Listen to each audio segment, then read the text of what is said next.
Hi my fellow Africans, welcome again to our channel. So today we are going to see on the technology and the creativity of African people. You know, Africans are very creative. Since then, Africa as a creative people, and their people are thinking good, but we as the Africans, we are not supporting them. But Zimbabwe's President Robert Mugabe is 91 years old, but his age hasn't stopped him from going on the offensive against the West. No surprises there. His speech to the UN General Assembly harped on some familiar themes. We equally reject attempts to prescribe new rights that are contrary to our values, norms, traditions, and beliefs. We are not gays. So we just plug these in here. Mastering quantum physics is impressive on its own, but what's most remarkable about Carson Hui-Yu as the second derivative of position with respect to time is that he's only 14 and he's graduating from Texas Christian University today, their youngest graduate ever. I was 10 graduating high school, so it's really the only thing that I could do.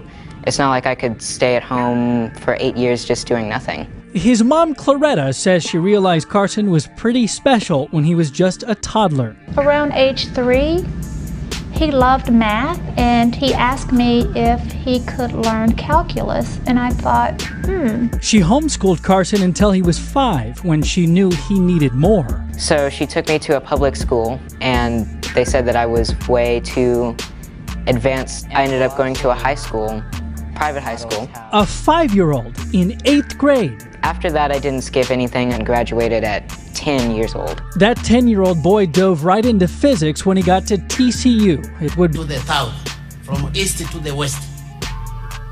Tukisimama pamoja kwa lengo moja tu la neno development.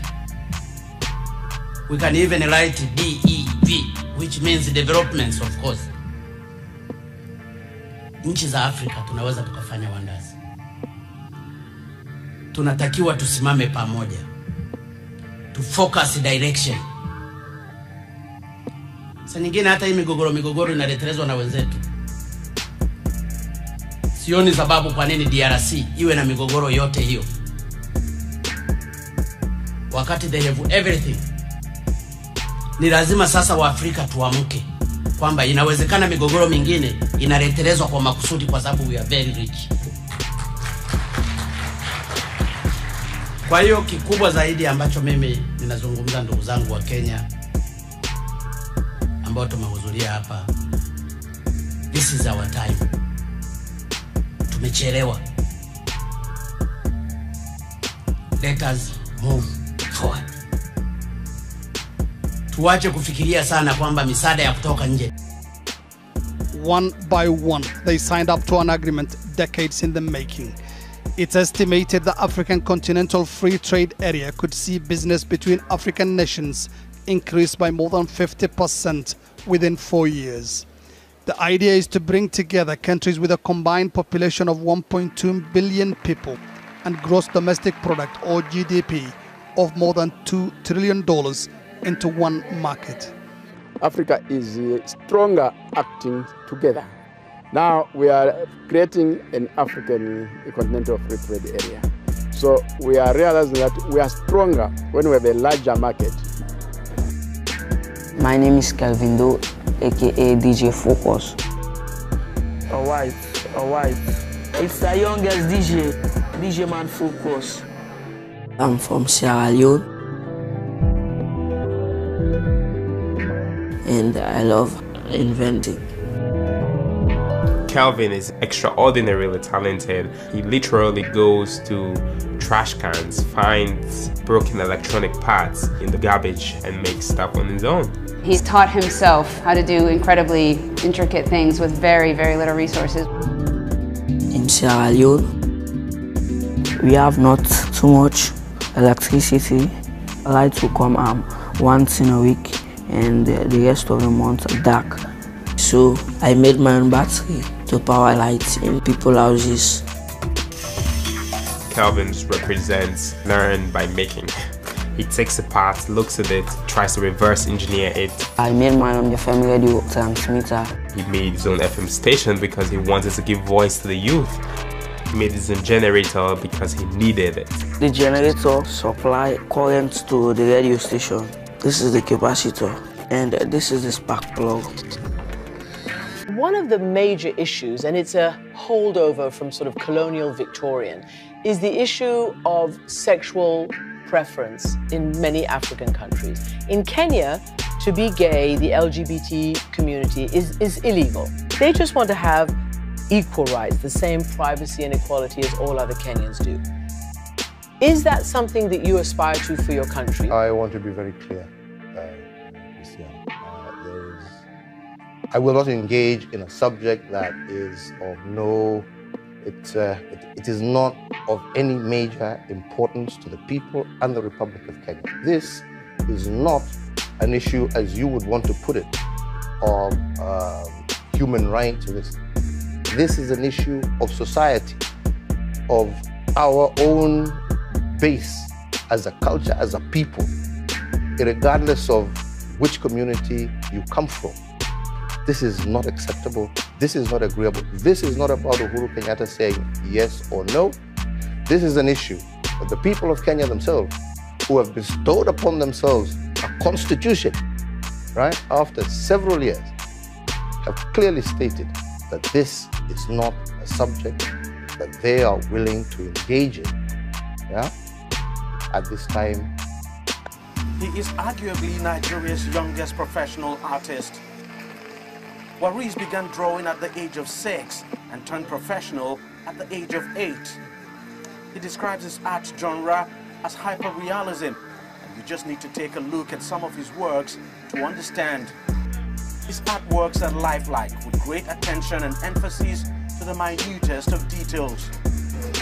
I shall focus on it to get the detail in the picture and in the artwork. Anything in the artwork must be in the art, anything in the picture will be in the artwork. That if anybody sees, person will think whether it's photo and patient on it. Anybody that is not patient cannot do hyperrealism artwork. And his works are not only special for their aesthetics, they have deep meanings as well, tapping into the daily happenings in his environment and even drawing from his own personal experience. A good example is this one titled Daily Bread, a charcoal on pelican card.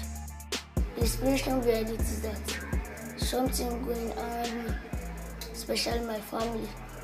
Then the sweat on it symbolizes hard work and struggling, and the spoon symbolizes food.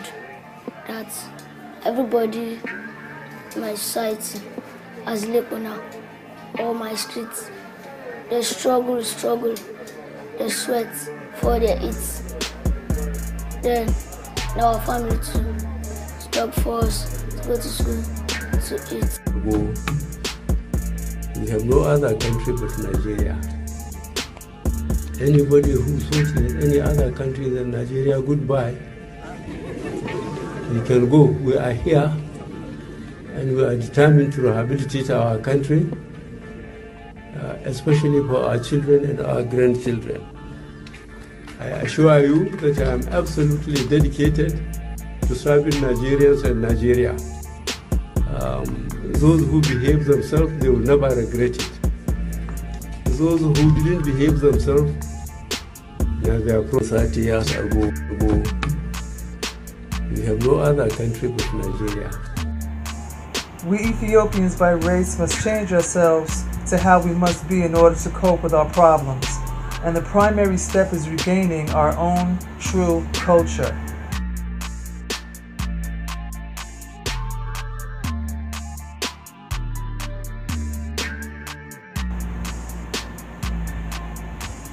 Aided and spearheaded by NoopooH and Noom, the powers and science of liberation, justice, and equality. We Africans by nature must unite ourselves mentally, spiritually, economically, and physically when possible and practical.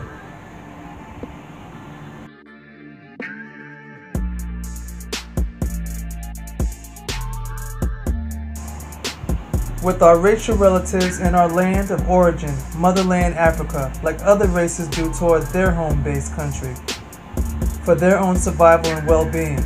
Let it be remembered always and let it be known. This is NoopooH, and I'm just making it known.